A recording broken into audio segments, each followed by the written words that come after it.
Hey, I'm Josh from Dread Central. How's it going? It's going really well. How about you? Doing great.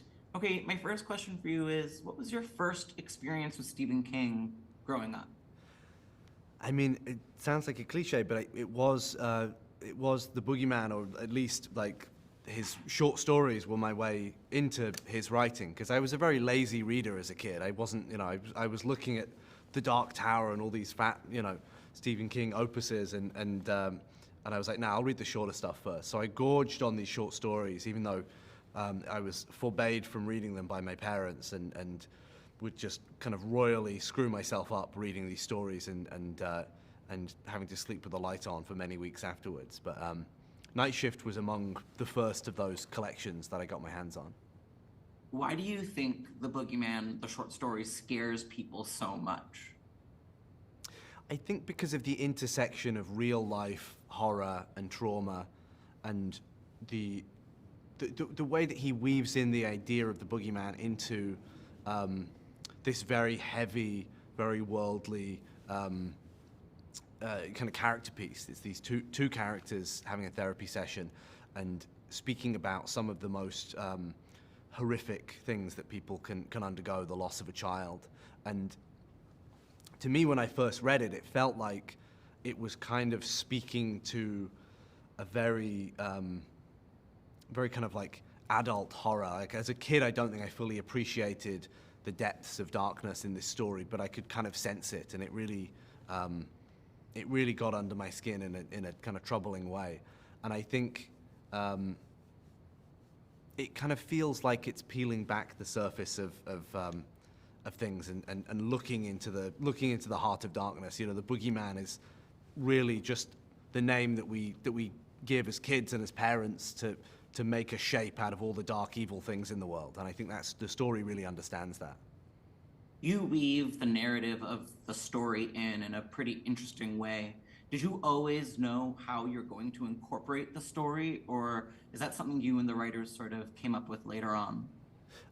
Well, when I came on board, there was already a draft by Beck and Woods, which had some really exciting stuff in it. We ended up going in a different direction when I started developing it, but they'd already cracked what's probably the hardest thing to crack, which is like, how do you incorporate this short story, this very self-contained short story, and make it into a 90-minute feature film?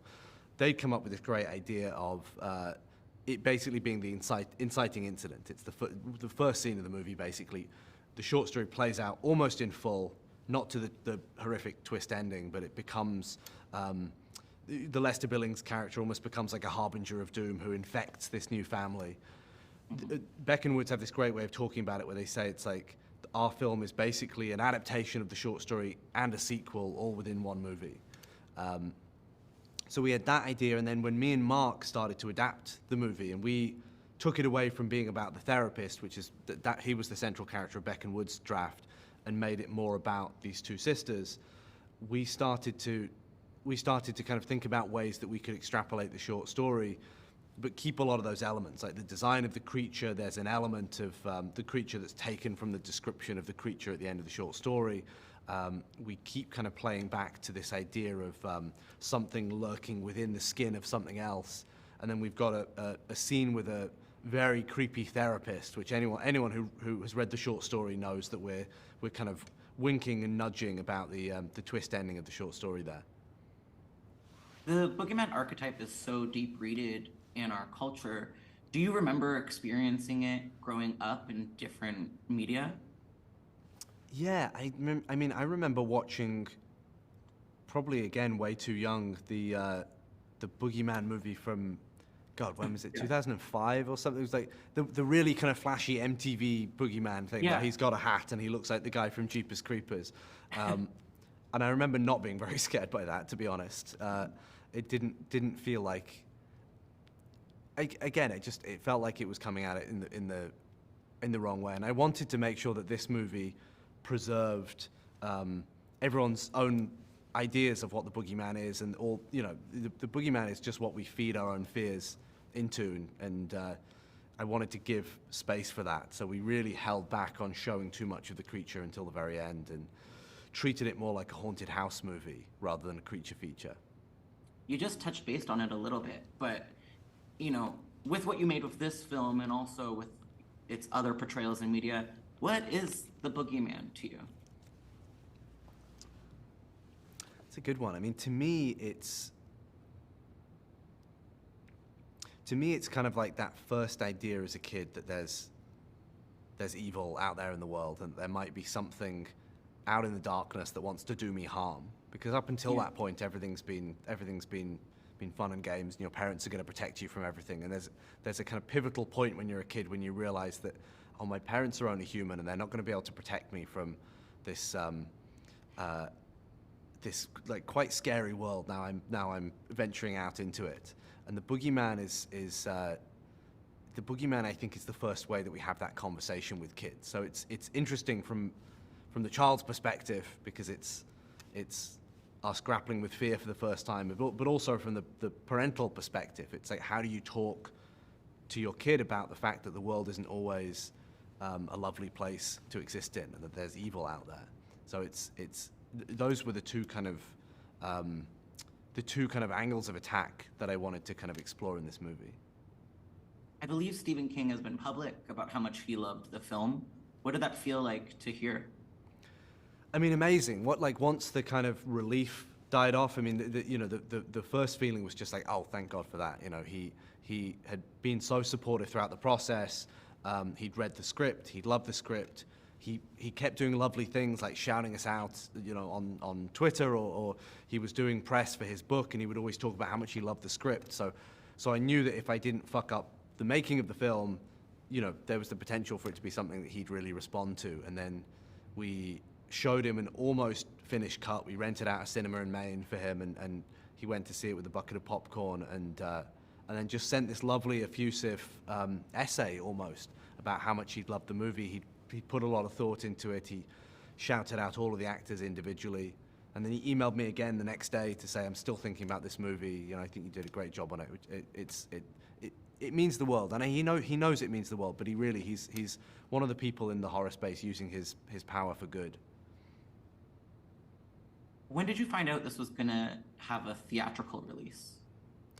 It was almost a Christmas present. It came just before the New Year, just after Christmas. I got a phone call, and it was kind of already in the air. We'd had a couple of really good test screenings, and I think just because I'm arrogant, I guess, or because of the title, or because of Stephen King, I just always felt in the back of my head that if I didn't mess this up, this would be a theatrical movie. That it felt like.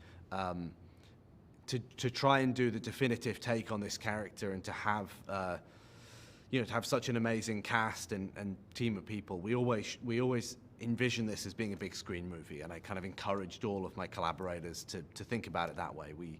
We designed it and we shot it with the big screen in mind. So there's nothing about this movie that feels like it should be watched at home. It's a big communal movie. You've gone from doing 2 original scripts to doing an adaptation. How did this job come about for you? I mean, it came about right after Host. I got a kind of a deluge of scripts headed my way, and this was the one that jumped out as being head and shoulders above the rest. It was interesting. There were lots of things that I was able to take from Host and Dashcam, which were like pretty much improvised movies. We shot them both off treatment. We had bullet points rather than scripts. And while this, we spent months and months and months developing the script for this, and we were writing it all the way through production, I still wanted to bring that same looseness and that same collaboration with the cast that I had on Host and Dashcam to this one. So there's lots of stuff in Boogeyman that was improvised, or that was kind of like the actors playing around with the script and attacking it in different ways. And some of the best, funniest bits in the movie come from just workshopping with the cast. A lot of Vivian's lines we came up with on the day, and that you can trace directly to having made these 2 improvised movies. If you were given carte blanche to adapt any other Stephen King story, have you ever considered what that might be? Yeah, and I did. I messaged King about this one actually, and he seemed excited as well. But the one that I'm really excited to do, if it comes around, is the Langoliers, which I think is like a brilliant, like iconic King story.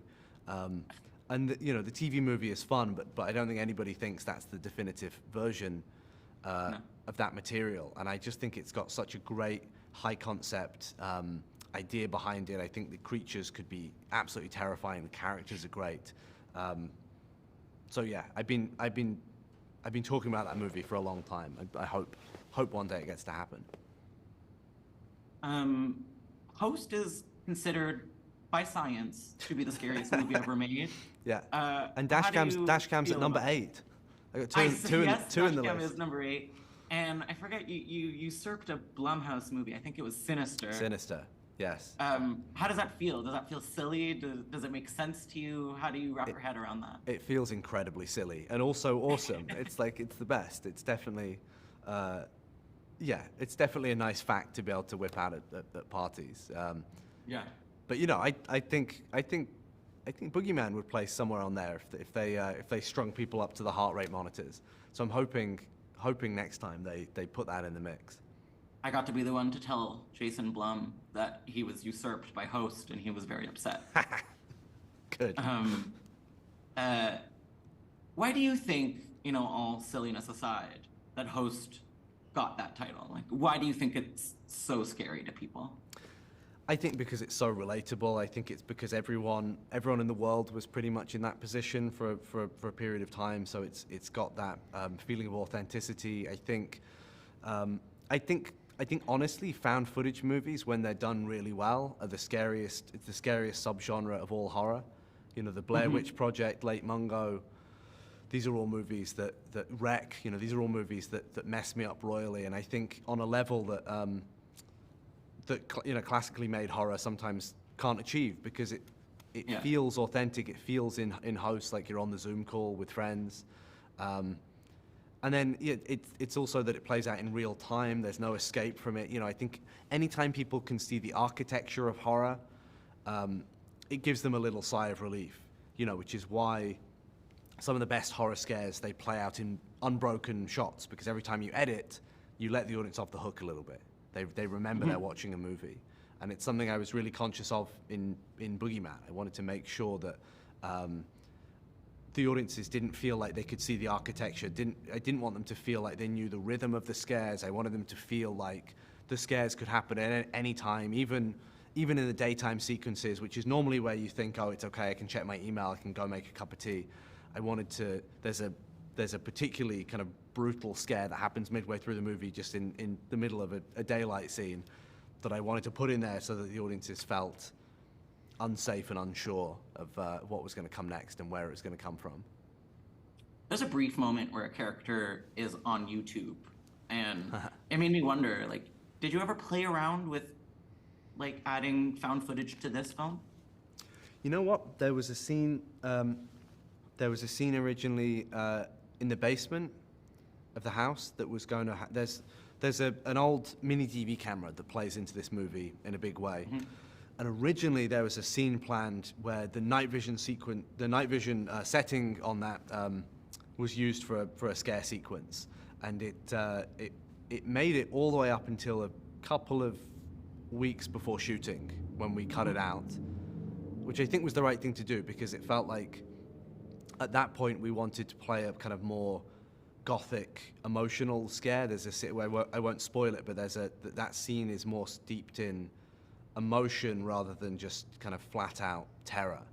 And it felt a bit like we were crowbarring in a night vision sequence for the sake of it, but I think it would have been really scary. My last question for you today is, what's the movie that, like, really messed you up the most growing up? I mean, it's an obvious one, but it's The Exorcist. I was raised. At first, my parents tried to raise me with no TV, which really backfired, and they especially didn't want me to watch scary movies. But I remember my dad. He got down on one knee and he said, "Listen, son, I know you're going to go and you're going to go to friends' houses and you're going to sneakily watch horror movies. There's 2 movies you can't watch. You just got to promise me you never watch Silence of the Lambs or The Exorcist." And so immediately, those are the only 2 movies in the world that I wanted to watch. And I went round to my friend's house and we rented The Exorcist. And I had this profound feeling of when The Exorcist finished, and even while I was watching it, I felt like maybe I damaged my immortal soul irrevocably, and like that I wasn't a good person anymore, and that I was going to hell. Even I wasn't no. I didn't grow up religious, but there was something about that movie and the aura that my dad had built up by saying you can never watch this film that that absolutely terrified me, and just like still to this day, you know, even now I can see the architecture that we spoke of. I can see how it was put together, and it's still, there's something about it that gets under my skin every single time. I understand that completely. Well, it was great chatting, and congrats on the really frightening film. Thanks so much. Appreciate it. Okay. Bye Cheers. for now.